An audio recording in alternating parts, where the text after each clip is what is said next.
Hello and welcome to Philosophy Roulette. This is number 201, and where I read and review philosophy papers live on air.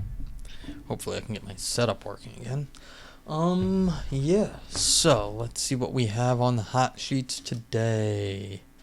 Let me just see if I can get everything sort of loaded correctly. Every time there's any sort of change in any sort of website, things get changes what it is to stream. This is a non-standard sort of thing you're doing. Actual marks as opposed to like virtual marks or pseudo marks or fake marks. It looks like, oh, I have no idea. Sorry. My apologies. I don't know anything but English, and I'm not even that good at that, so this is just, I'm sure actual means something else in like French or whatever this is. Looks like more French. Oh, the French decided they were going to publish a bunch of stuff. Annals of Pure and Applied Logic. I'd love to be able to read that stuff, but it's mostly over my head, and it doesn't make for any sort of show reading symbols. Same with History of the Exact Sciences. I mean, this could be cool stuff, actually. I have a soft spot for the history of science. Original Flawed Treatise on the Conversion of Stellar Coordinates. Yeah, so, argumentation. I always like argumentation. So let's see if there's anything other than this new review over an argumentation. I mean, if I had to say something, argumentation is whataboutisms and inconsistent Axel Barcelo. Well, let's take a look at that, see if that's available.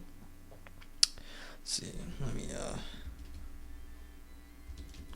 see what else is available today. We've got 23 matches. That usually means there's something else. I read this one, so okay. So nothing is in my, let's see, anything else sort of this 27 words? 27 pages, 27 words. That would be impressive. I mean, I guess the word count for philosophically significant things is, you have to get over 27 words. I mean, even Descartes, I think, therefore am. I mean, that's in a huge book.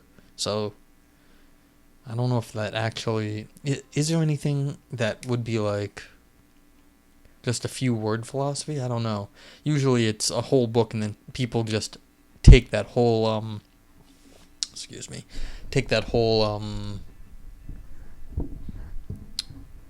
book or the whole concept and then reduce it down to that concept. Let's see if this one is available though.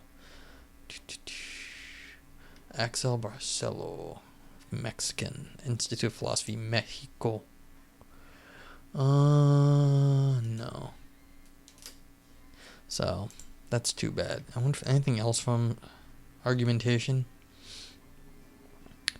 Can't we trust experts? 1 to 36, 118. Argument, inference, persuasion. 18 pages. I don't like that, but what are you going to do? I mean, if it's not available, it's not available. Yeah, these are all reviews or whatever. 1-to-1 correction.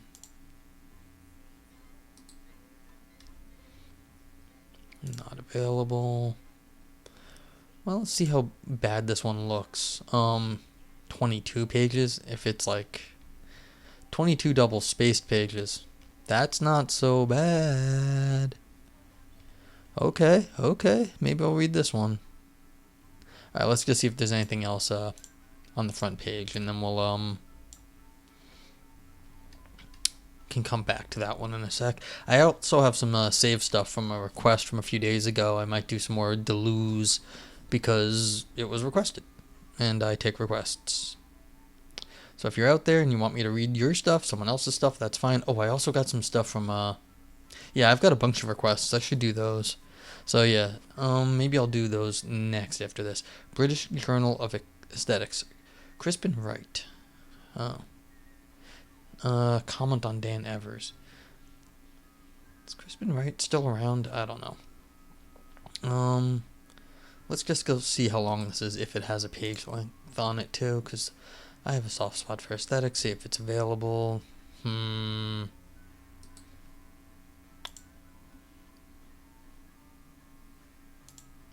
This was called a comment on Israel.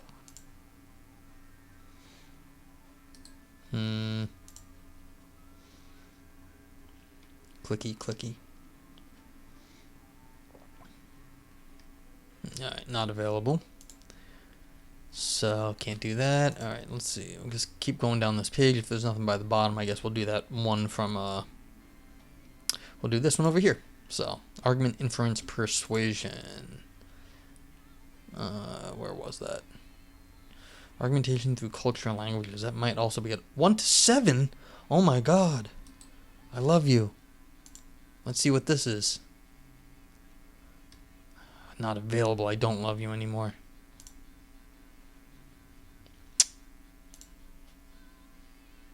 Ugh. Wait, did it say $99? Oh, it must be a subscription. $99. I was like, something is $99. I'd be like, oh my god. Yes, $40. And journal subscription is $100 US. I'll shake my head. Okay, this is the 400 is a special edition. Okay, that's fine. So we're gonna go back to here. Should have downloaded that already, but I didn't. All right, so we're doing argument, inference, persuasion by Matthew William McKeon from Argumentation Journal. Let me actually download the file, which I should have done already.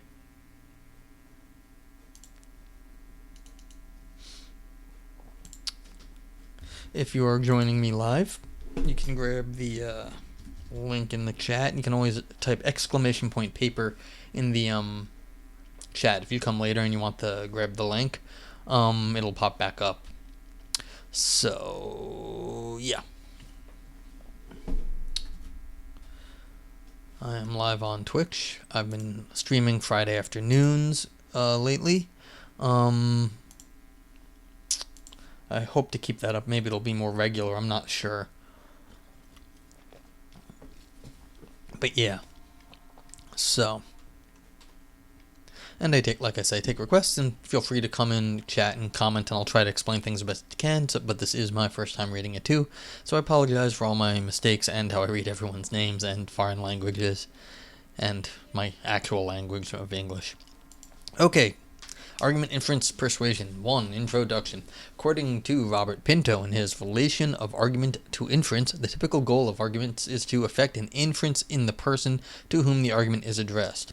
Pinto's view of arguments as invitations to inference highlights the connection between the persuasive force of an argument and the performance of a corresponding inference. According to Pinto, you come to believe this. A statement P is true by virtue of being persuaded by an argument, just in case your belief that P is the result of your performance of an inference that is expressed by the argument. This is already interesting. I mean, what's the point of the inference here? Like, where's my highlighters? My highlighters, here they are. So here we go. The typical goal of an argument is to effect an inference. Yes, but who cares? Like, I can effect lots of inferences. I don't really care about any of them. I mean, it's like, okay, I can take, like, argument by contradiction. And so I have inferred a contradiction by some premises, and it's like, okay, but, like, what's the point there? Like, do I now draw a conclusion from that? Sure, that's the whole point of, like, arguing against, like, someone saying, well, you contradict yourself. But clearly there seems to be more. Like, if I am getting you to infer something, usually it's something that you already should have held to be true. So you have to be consistent. You'd have to take on that conclusion of the inference, what you infer. So that's something else, though. Just making an inference is itself not like, it does not in itself do anything to anyone, because the inference is in some sense it's just a logical it's just a piece of logic. It doesn't do anything on its own. So it's kind of interesting that, like, the performance of an inference makes a difference. Like, something else is going on here. So, like, performance of an inference, what does that matter for your beliefs? So this is already getting sort of interesting. Like, why would just inferring anything make any difference, but does the act or performance of an inference make a difference? Okay, continuing. In this paper, I distinguish between two types of persuasive force argument between two types of persuasive force arguments can have in terms of two different connections between arguments and inferences. First, borrowing from Pinto, an argument directly persuades an addressee if the addressee performs an inference that is expressed by the argument. I mean, persuades are just like forces you to do something. I'm not always persuaded by my inferences. Just because I infer something doesn't make it good. This raises the question about what is required in order for an argument to express an inference. Second, borrowing from Sorensen, 91, an argument indirectly persuades an addressee if the argument guides the addressee's performance of an inference not expressed by the argument. This raises the question of how arguments can guide inferential reasoning they do not express. So, like, you are arguing one thing and I infer something else, but it was sort of argument inspired, but not directly what was meant to be persuaded. Okay, that's interesting too. The primary aims here are 1. To spell out what is required in order for an argument used as an instrument of persuasion to express an addressee's inference, and 2. To highlight the capacity of arguments to guide inference.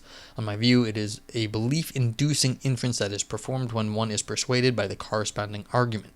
Such inferences are essentially characterized by what Boghossian calls the taking condition.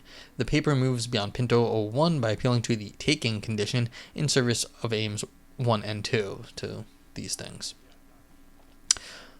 Bringing the epistemology of inference literature to bear upon the informal logic literature concerning the connection between argument, inference, and persuasion. I begin by clarifying the notion of an invitation to inference and the nature of inferences such that invitations invite working from Pinto. Next, I distinguish between being directly and indirectly persuaded by an argument. I then conclude. I always find this interesting, this sort of like a summary paragraph in the, like an index paragraph telling people what you're doing. But I find it very interesting, but this is usually, like, why do we write that? Is it just for the reviewer's sake, so that they know what they're doing? And is that such a bad thing? But I always find that interesting when I see them. They sort of annoy me, but I sort of understand them too. Continuing, invitations to inference. Initially understanding arguments as instruments of persuasion, Pinto characterizes them as invitations to inference. The premises that are put forward by the arguer are intended to elicit assent to the argument's conclusion by forming the basis of an inference drawn by the person to whom the argument is addressed. This motivates Pinto's view of the evaluative dimension of arguments. Logical appraisal of an argument deals, I would suggest, with the issues raised by the question of whether the inference invited is an inference that ought to be made, and more particularly ought to be made by the person to whom it is addressed. Of course, spelling out this evaluative dimension is a substantive task. A plausible starting point is that the logical appraisal of an invitation to inference concerns whether the inference that is invited is an epistemically good one that the addressee ought to perform. Even without a full-blown story about epistemic goodness and the nature of the ought, it isn't hard to see why Pinto is skeptical that formal logic has the methodological resources sufficient for the logical appraisal of an invitation to inference. For example, the soundness of an argument, valid plus true premises, seems neither necessary nor sufficient for the corresponding inferential reasoning to be epistemically good. Yeah, I think this is right. Just because someone makes a valid argument, if you have ever dealt with philosophers, or basically anyone, frankly, also philosophers, just because you are arguing correctly and with true premises, that does not make anyone, like, you can lead someone to a door, you can't make them walk through it.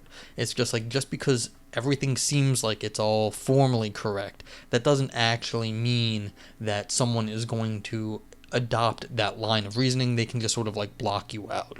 And so, like, it doesn't matter how correctly you're arguing, you can always be ignored in some sense. So, this is part of the practical side of argumentation.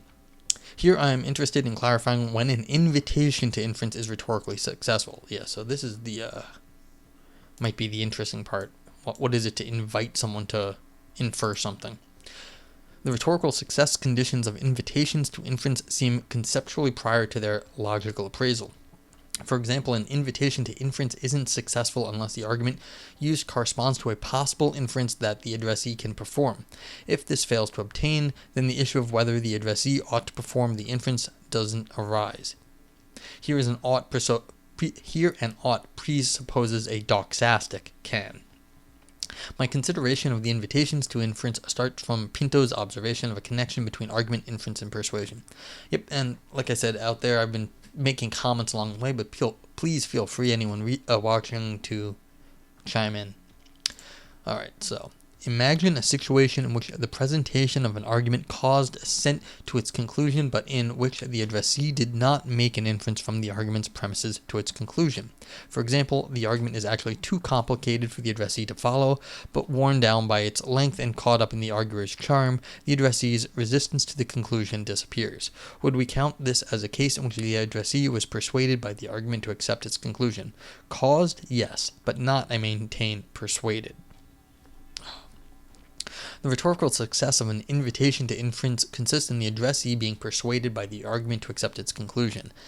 Yeah, so, I mean, the author here really wants you to focus on the argument, not the things surrounding the argument, like getting worn down.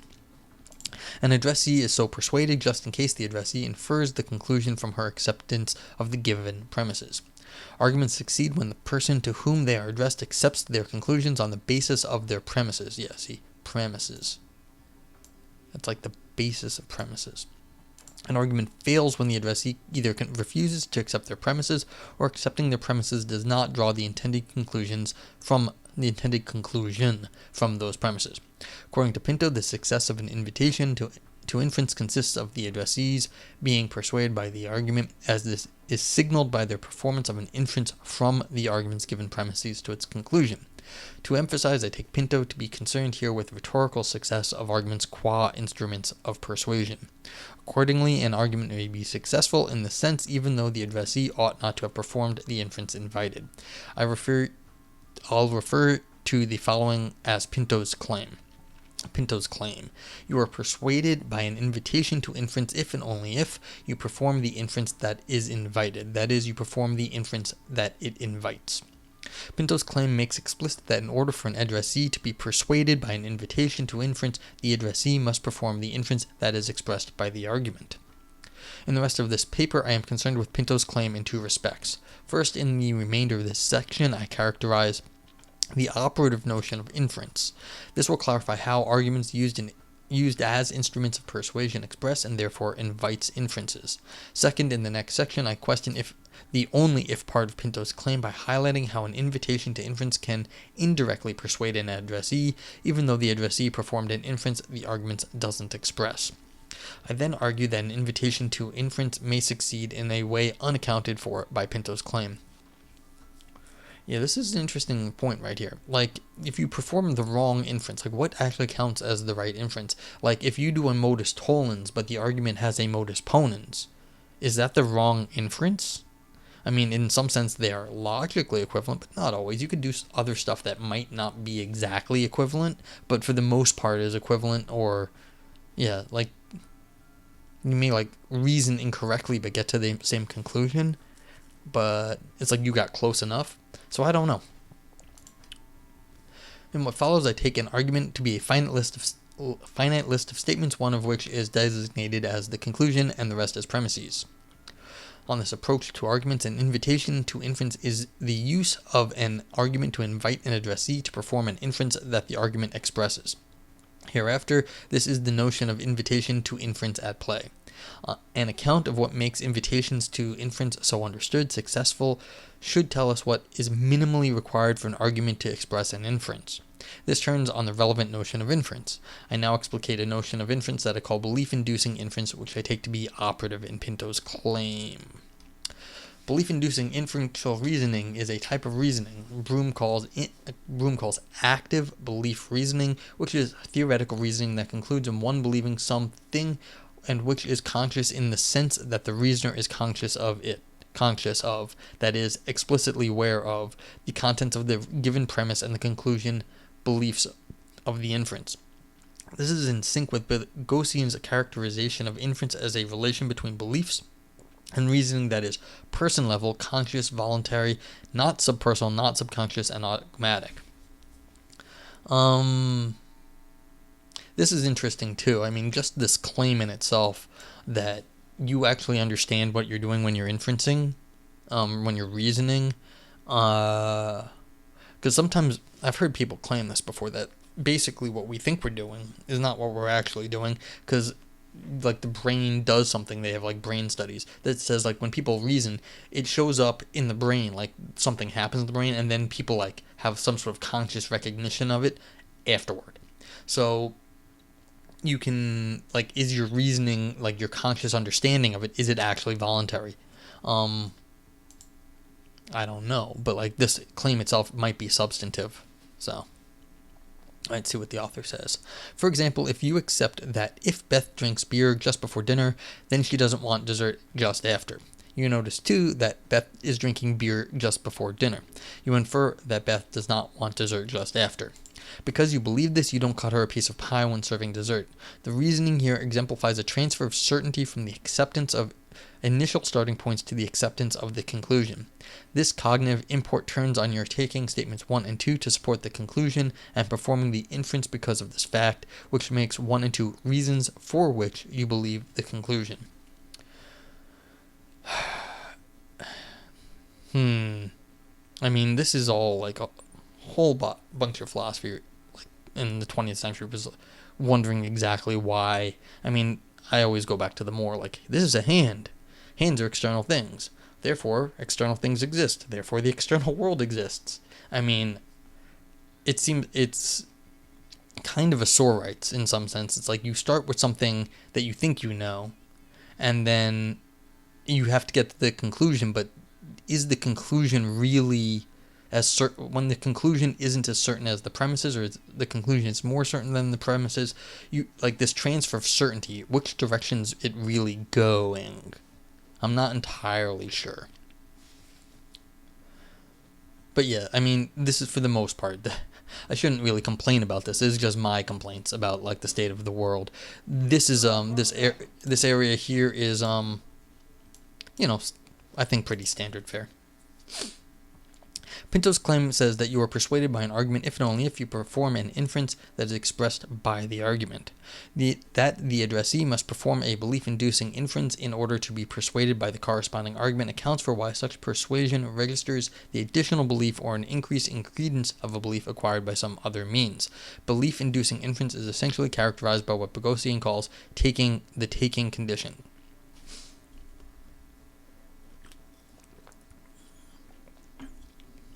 According to Boghossian, a transition from some beliefs to a belief counts as an inference only if what he calls the taking condition obtains. Taking condition. Inferring necessarily involves the thinker taking his premises to support his conclusion and drawing his conclusion because of that. My interest in the taking condition is with its potential role in accounting for what inference is expressed and therefore invited by an invitation to inference. Accordingly, I apply the taking condition to belief-inducing inference. If you infer a belief-inducing sense a statement Q from a statement P, then you take P to support Q and draw your conclusion because of this fact.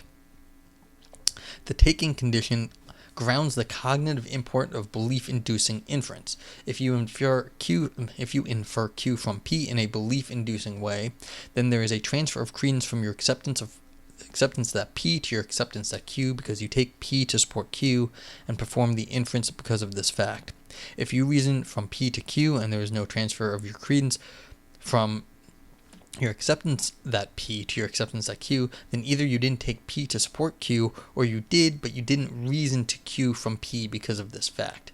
In either case, the taking condition is not satisfied, and so P is not a reason for which you believe Q. That is, the reasoning is not belief-inducing inferential reasoning. In order to explicate the notion of support at work in the taking operative in belief-inducing inference, I now show how the taking condition connects belief-inducing inference with reason-giving. Okay, so we're getting like in the nitty-gritty of like what little bits of things are the exact reasons for why you come to new conclusions. The taking condition does this as follows. 1. A necessary outcome for your performance of a belief-inducing inference from P to Q is that P becomes a reason for which you believe Q. In support of 1, by the taking condition. 2. If you perform a belief-inducing inference from P to Q, then you take P to support Q and draw the conclusion because of this fact. If you draw the conclusion because of this fact, then P is a reason you have for believing Q and an actual basis of your belief that Q, that is, P is a reason for which you believe Q. Claims 1, 2, and 3 support 1.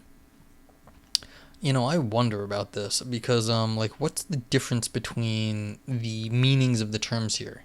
Between, the logic, belief-inducing inference, what's the difference? Is this doxastic? Is this logical? What is the sort of the force of the reason here? Is it a logical reasoning that gets you from P to Q? Is it some sort of doxastic force? Is it some sort of performance that we do that does it? I mean, you can say there's different things going on, but I don't know what the difference is at the moment. Okay. Continuing. To briefly elucidate 3, if you take P to support Q, what's this notion of support here? This is the question. What does it mean to support? Is it logical? Is it belief level support? I mean, this is not a logical term. This is not a belief term. I mean, it could be a physical term for that matter. Is P a buttress on the side of a house that supports Q, supporting the roof? If you take P to support Q, then P is a reason you have for believing Q. So it's a doxastic support.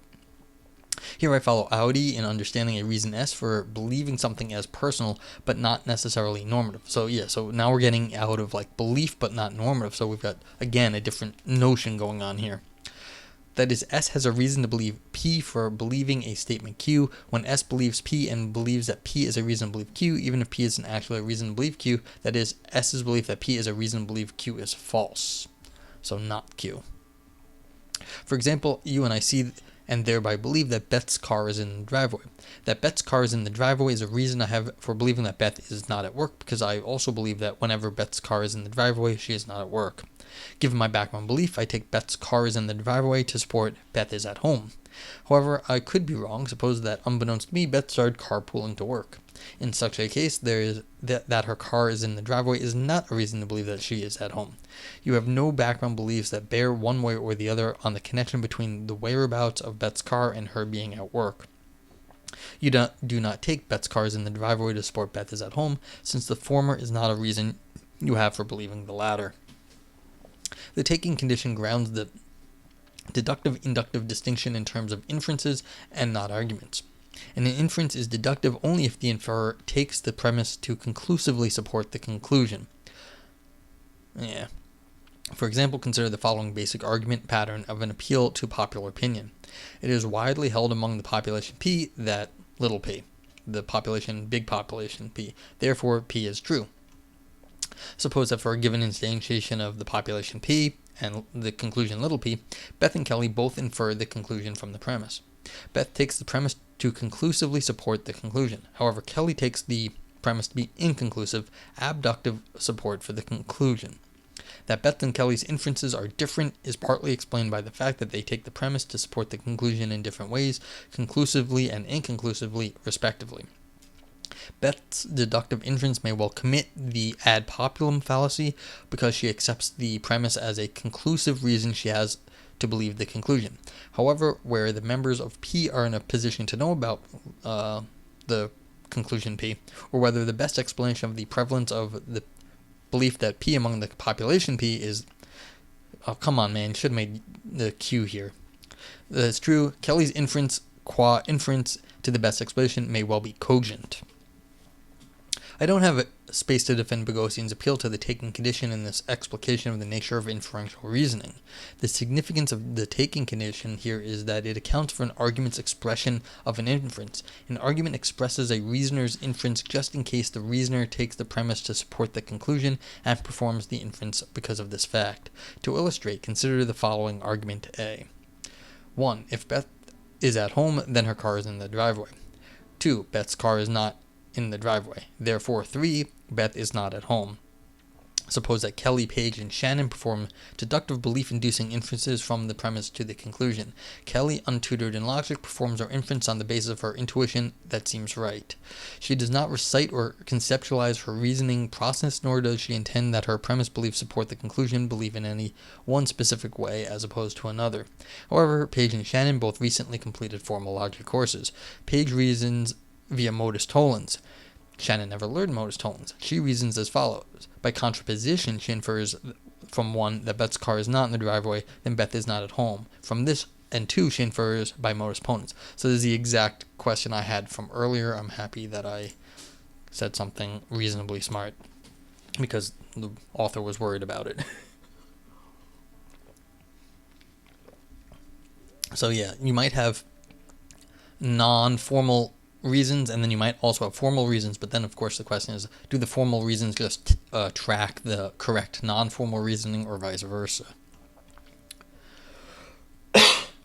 Argument A expresses their inferences since each infers A's conclusion from the premises because they take the premises to support the conclusion.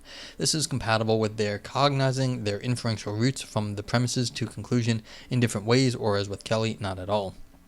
Since the taking condition does not over-intellectualize belief-inducing inference, an argument's expression of such an inference does not require that it represents an inferential root, intended or otherwise, from premise belief to conclusion belief. If inferential performances of Kelly, Page, and Shannon were induced by my use of A as an invitation to deductive inference, then it would be rhetorically successful. So then how do we actually identify what the, is this author's intention then? What the deductive inference is?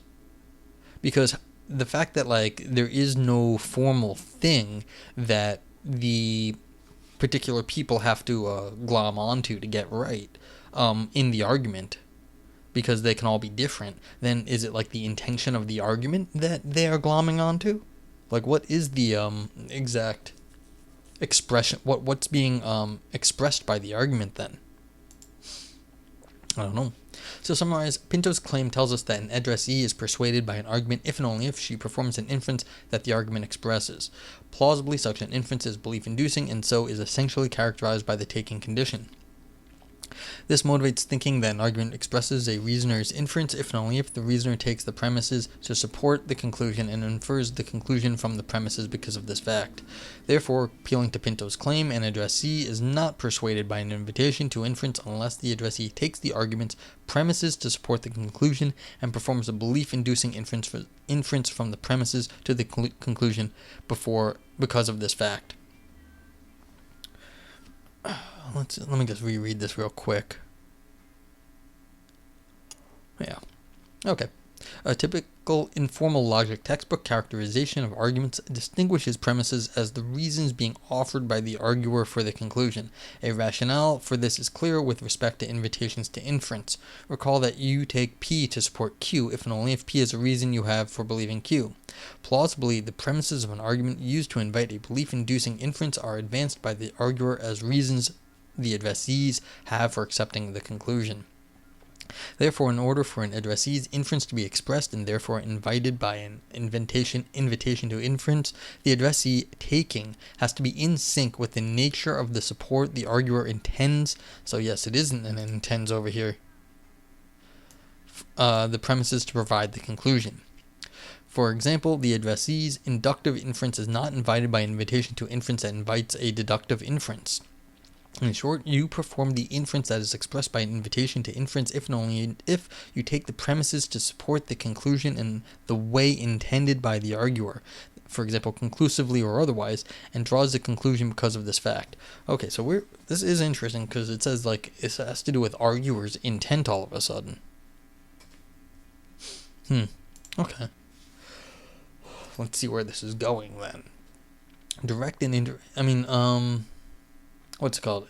There's definitely aesthetics literature on this. Do we have to appreciate an artwork that according to the artist's intent, or does the artwork somehow have independent standing and we don't need to refer to the intention of the artwork?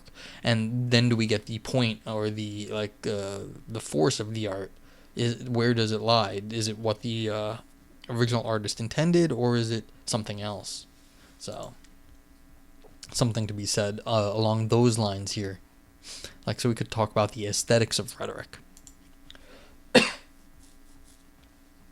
3. Direct and indirect persuasion. I now distinguish between direct and indirect persuasion. An invitation to inference directly persuades an addressee when the addressee takes the premise to support the conclusion in the way intended by the arguer and draws the conclusions because of this fact. This results in the premises becoming reasons for which the addressee believes the conclusion. An invitation to inference indirectly persuades an addressee when the argument used guides the addressee's performance of a belief-inducing inference, even though the addressee does not take the premises to support the conclusion. Such persuasion doesn't result in the premises becoming reasons for which the addressee believes the conclusion.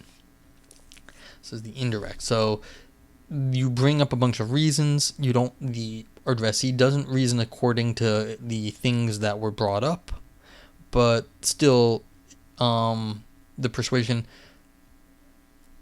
conclusion is reached in maybe some other route because it doesn't quite use what is going on in the argument itself. But then where's the question of the intention here? An invitation to inference is rhetorically successful only if the addressee is persuaded by the argument. But again, this is if it's intention-based, then exactly what counts? I don't know. Pinto's claim entails that an addressee is persuaded by an invitation to inference only if the addressee performs the inference that is expressed by the argument. Again, an addressee performs the inference that is expressed by the argument if and only if the addressee infers the conclusion in a belief-inducing way because she takes the premises to support the conclusion in the way intended by the arguer. Therefore, an invitation to inference is successful only if the addressee infers the conclusion in a belief-inducing way from the premises because she takes them to support the conclusion in the way intended by the arguer. I now argue against this conclusion by making the case that an invitation to inference may indirectly persuade an addressee by serving as a guide to her performance of an inference not expressed by the argument. Since an argument may indirectly persuade an addressee to accept its conclusion, an invitation to inference may succeed in a way unaccounted for by Pinto's claim. This motivates skepticism of the only if part of Pinto's claim. Before elaborating, I first say something about direct persuasion. An argument directly persuades an addressee, and an argument that directly persuades an addressee guides her inferential performance by expressing the possible inference from its premises to a conclusion that the addressee is invited to perform. Since the arguer advances the premises as reasons the addressee has for believing the conclusion, we may say that the inference invited is a rationality generator. Wow. Rationality generator, RG. That's fun. I mean, it's some sort of generator. I don't know where rationality comes from, though. An inference is an RG when the premise beliefs rationalize believing the conclusion. Okay, so this is more I would go with like apologetics. It's just some sort of, rationalize it. Gives reasons for. Recall that if S takes P to support Q and performs a belief-inducing inference because of this fact, then P is a reason for which S believes Q.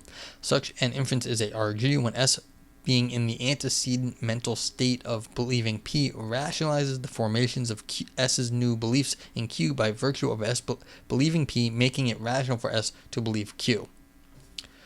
This picture of direct persuasion is slightly complicated by the fact that an arguer may aim to persuade an addressee by means of inviting a performance of an inference that reflects the inferential route from premises to conclusion represented by a given derivation of the argument's conclusion from its premises. Kitcher remarks that the use of an argument as an instrument of persuasion may aim to induce a belief-inducing inferential process from premises to conclusion in the addressee that one is isomorphic to that which sustains the homologous conclusion belief in the arguer, or two, as a type that has a high frequency of generating true beliefs. As Kitcher acknowledges, often both successful criteria are simultaneously satisfied. However, he thinks that two is more fundamental, for what we should really care about is the means by which we can be led to form epistemically virtuous beliefs. Alright, so this is actually very touching on this is sort of a very odd and important touches on odd and important things in the epistemology of logic, because you can't actually, there's very nasty technical problems with trying to add logical axioms to our reasoning. In some sense, you can't do it. Just if you really, really want to go try to figure out how you could somehow learn modus ponens or learn how to universally generalize, you're going to be like, unless you're better than Saul Kripke, you're just not going to do it. Like, it's really hard to argue on these lines. It's called the adoption problem. And yeah, so there's something very subtle and hard about this. I mean, of what has a high frequency of generating true beliefs, or like a logical thing that like adding any sort of logical thing that, like, if you have these premises, these conclusions follow. Like, this is very difficult. So in some sense, I disagree with Kicksher in some sense here. I think that a lot of times when we're reasoning, it's more of an isomorphism than you're actually getting any sort of new method to find true beliefs, because I find this is a very difficult problem here. But yeah, so if you're interested in that stuff, go look up the adoption problem. For example, if an argument is used to invite a deductive inference that is knowledge generator, so KG, not a rationality thing, but a KG is a rationality generator, then it is plausible to think that in addition to the argument, a deduction of the conclusion from the premises must be given. Borrowing from Sundholm, a belief-inducing inference is a knowledge generator inference when an inferer's knowledge that the premises are true transfers to her knowledge that the conclusion is true. Excuse me. On Sundholm's view, an inference is a KG inference only if the inferer has the proper epistemic warrant to know the conclusion on the basis of her knowledge of the premises. With respect to a deductive inference, Sundholm thinks that this requires possessing, in some sense, a deduction that begins with the given premises and ends in the conclusion. Following Sundholm, an argument expresses a knowledge generator inference that is deductive only if it's accompanied by a deduction of the conclusion from the given premises. An invitation to a deductive KG inference invites the inference from the given premises to conclusion via the inferential route represented by the given deduction. The deduction guides the inferer's inferential transitions in drawing the conclusion from the premises. Yeah, so this is a more of an isomorphism actually down here, because it's the inferential route. I mean, you're not giving them a new inference method, you're giving them a route. So that's more of an isomorphism. So, via the inferential route represented. An invitation to inference invites the performance of a deductive KG inference only if the arguer advances the premises as conclusive reasons to believe the conclusion. Following Audi, reasons to believe are impersonal and normative. For example, there can be reasons to believe that there is life on Mars even if no one actually believes this or believes the proposition constituting the reasons.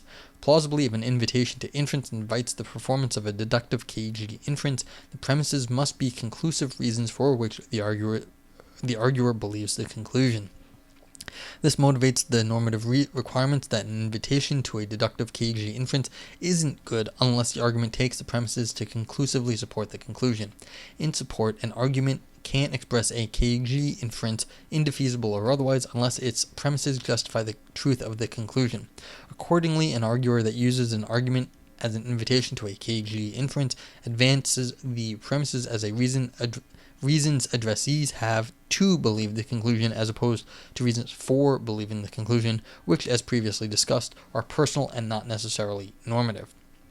Alright, so this is sort of trying to get a different route to the conclusion. So we've got these KG inferences. This is what I was talking about earlier. We've got like different modalities, not like necessarily modal logic, but different modalities. We've got belief, we've got knowledge, we've got logic, we've got rhetoric. So we've got a bunch of different modalities, and they're all sort of trying to get into the get at the conclusion a different way. So, where was I? I'm down here. I now consider indirect persuasion using Sorensen's case for thinking that the syntactic circularity of an argument doesn't rule out it being rationally persuasive. Sorensen maintains that the following argument B is rationally persuasive and so not objectively circular. Premise: some arguments are written in black ink. Therefore, some arguments are written in black ink. And notice this is not written in black ink. It may have been written in black ink in 1991, but now it's in pixels. So I think there's a performative issue here now. I mean, this might have been better if it was some arguments are written in English, would have held up slightly better, but even then that's going to break down.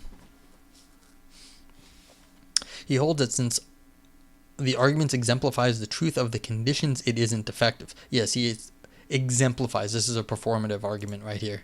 So, I mean, it's not. I mean, at the moment. So, in some sense, this is false. You could remake any argument, though, such that it was true. So, if I just read that out loud, you could say this argument was read out loud.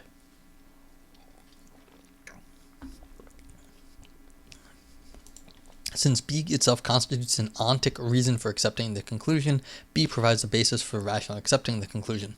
According to Sorensen, this illustrates that whether or not an argument is objectively circular turns on its epistemic properties, not its syntactic properties.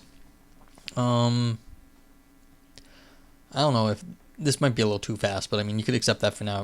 It's not only its epistemic properties or not only its syntactic properties. Goldman 2003 is not persuaded by Sorensen's use of B to illustrate a syntactically circular argument that is rationally persuasive. He claims that presented with B, an addressee is likely to deploy another argument C to reach the conclusion.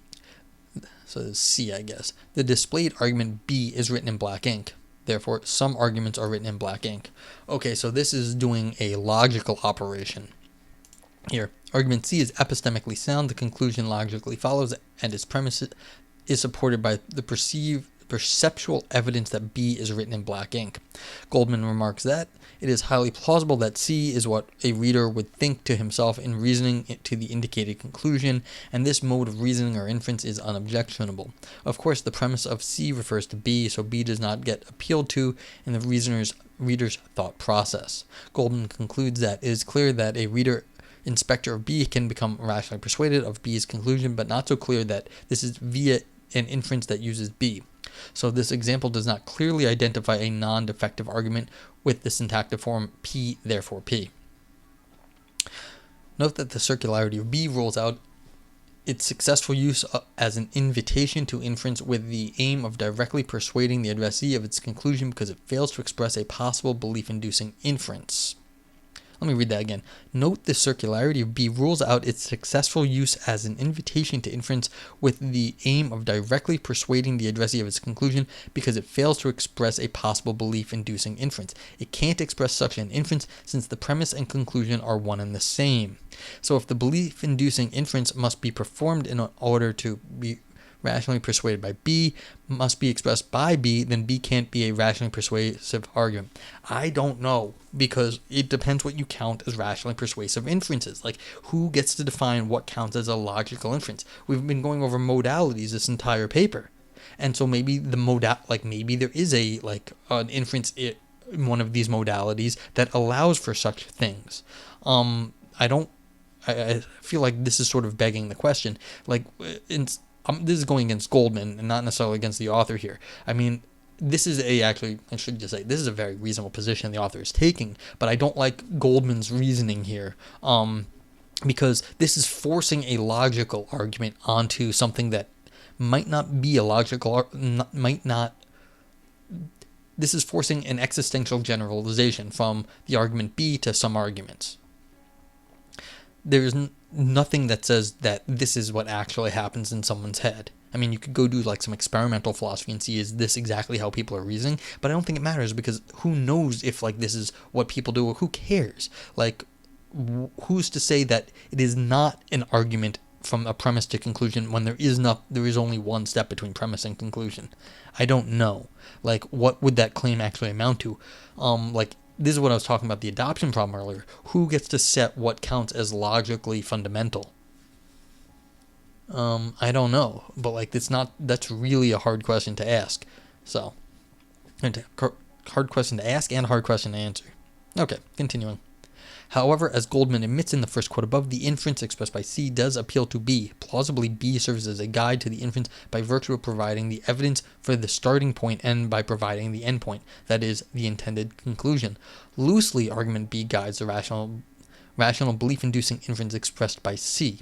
Because argument C is constructed from B, so, borrowing from Sorensen, even if Goldman is right that when presented with argument B in a context of persuasion and addressee's belief-inducing inference would be expressed by C, B nevertheless guides the addressee's inference.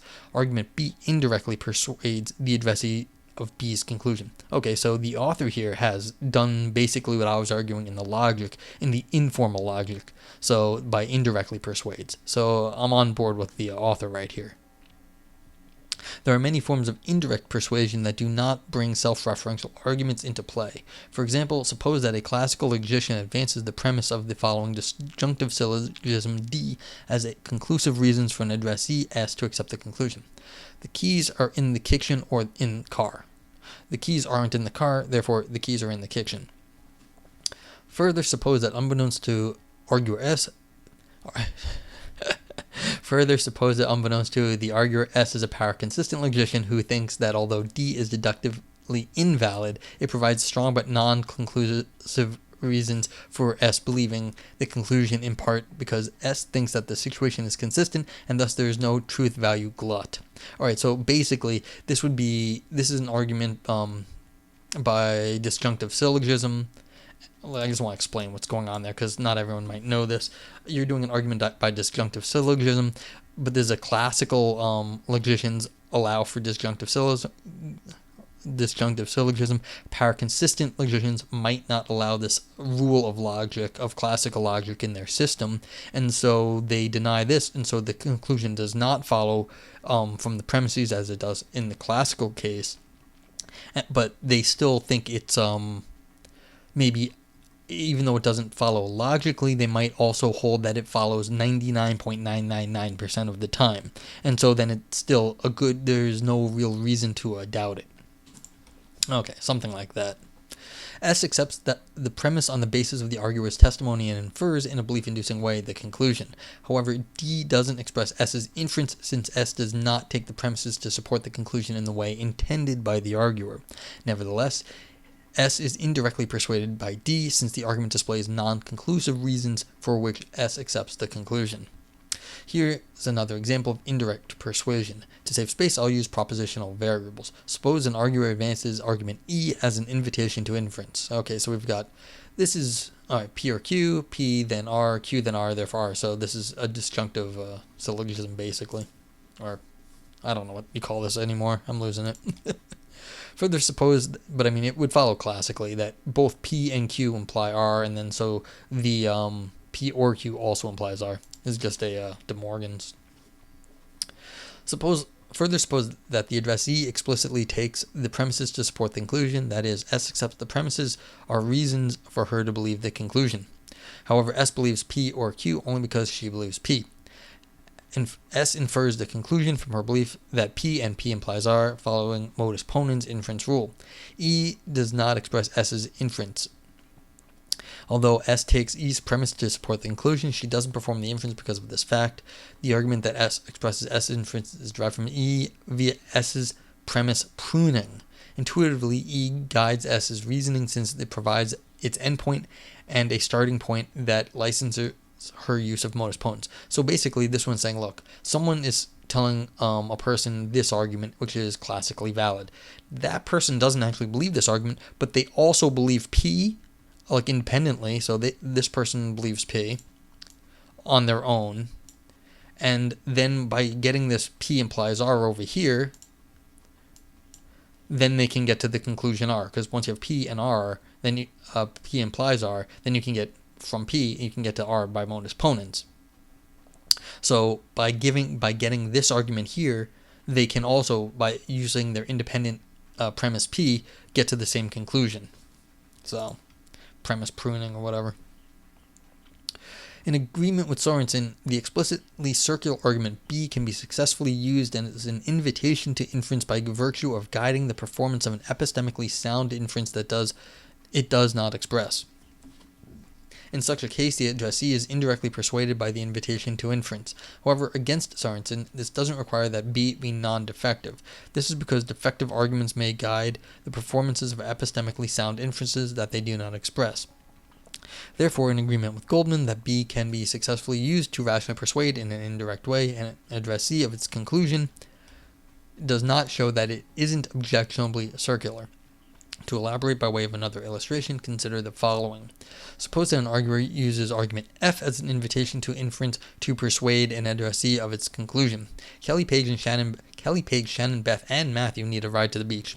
Therefore, we can't take the smart car. Suppose that S just learned that Matthew no longer needs a ride to the beach, but correctly believes that the others do on the basis of the arguer's testimony. Suppose further that from this premise belief S infers in a belief-inducing way F's conclusion because she correctly believes that the smart car is too small to transport the others. F does not express S's inference since S does not take the premise to support the conclusion. S thinks it's false.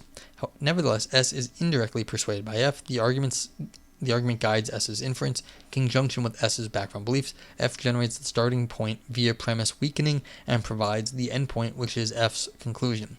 In this scenario, a defective argument guides the performance of an epistemically sound inference. If you perform an epistemically sound inference because you are indirectly persuaded by an argument, then the argument needn't be non-defective. This reflects that bad arguments may guide addressees' performance of epistemically sound inferences. However, if you perform an epistemically sound inference because you are directly persuaded by an argument, then the argument must be non-defective since the argument expresses the inference. Yeah.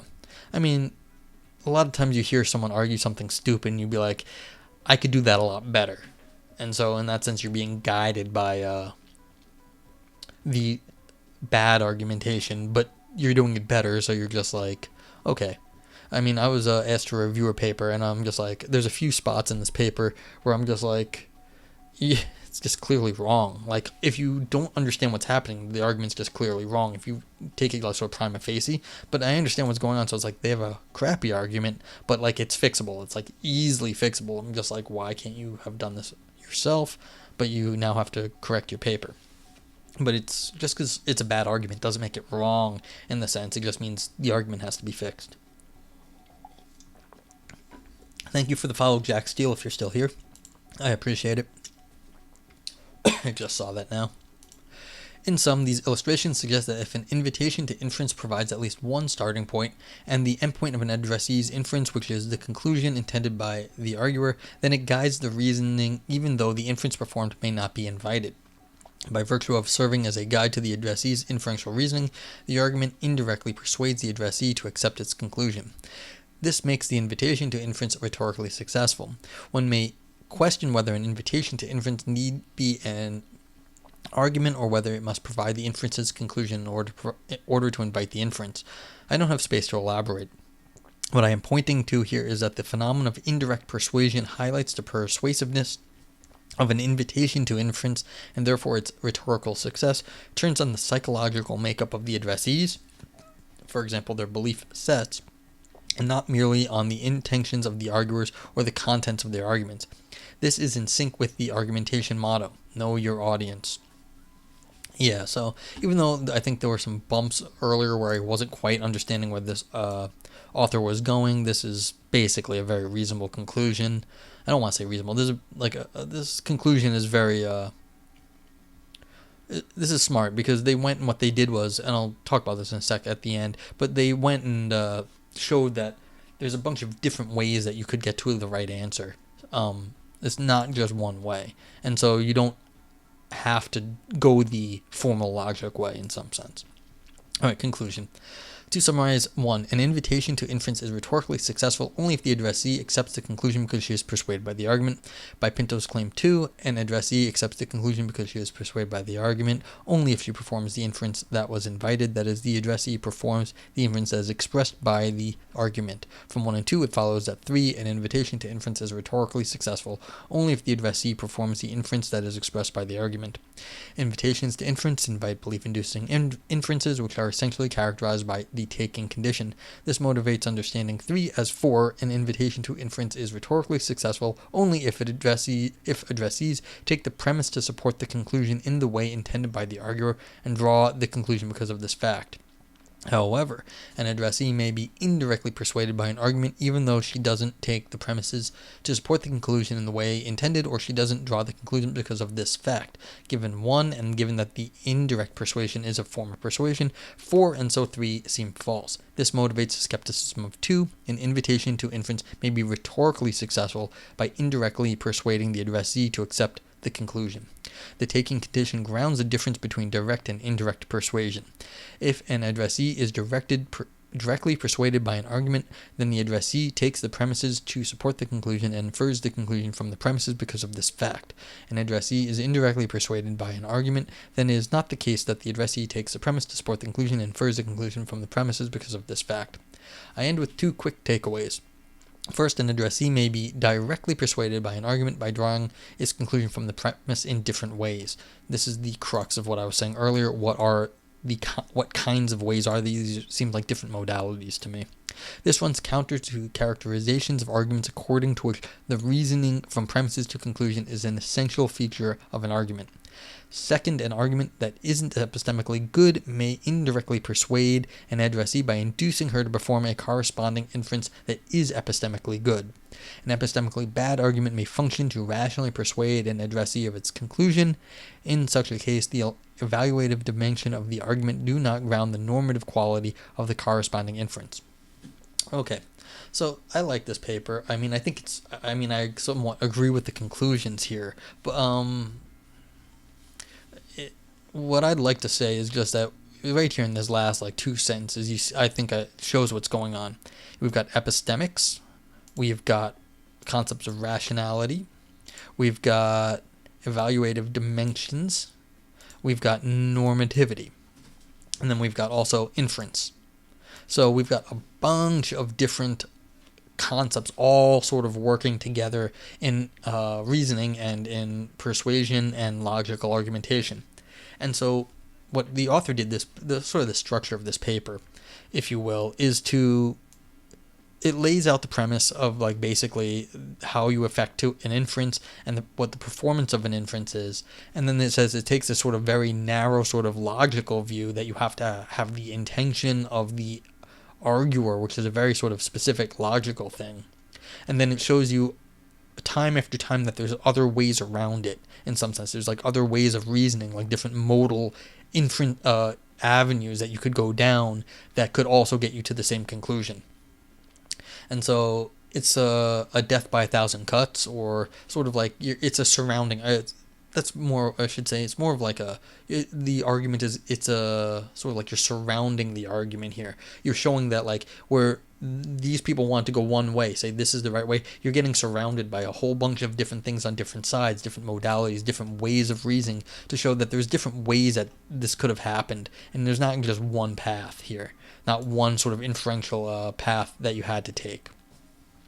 So that's kind of the strategy of this paper. It laid out a thesis, and then it showed that this is not the right way because there's a bunch of different ways around it that you could have gone. So that's about all I have to say. If chat has anything else they want to mention about this, please let me know. Otherwise, I will. I'm going to do another paper after this, but I'm going to cut the YouTube stream. So this is your last chance to get yourself on YouTube. Okie dokie. I will be back in a few minutes for another paper.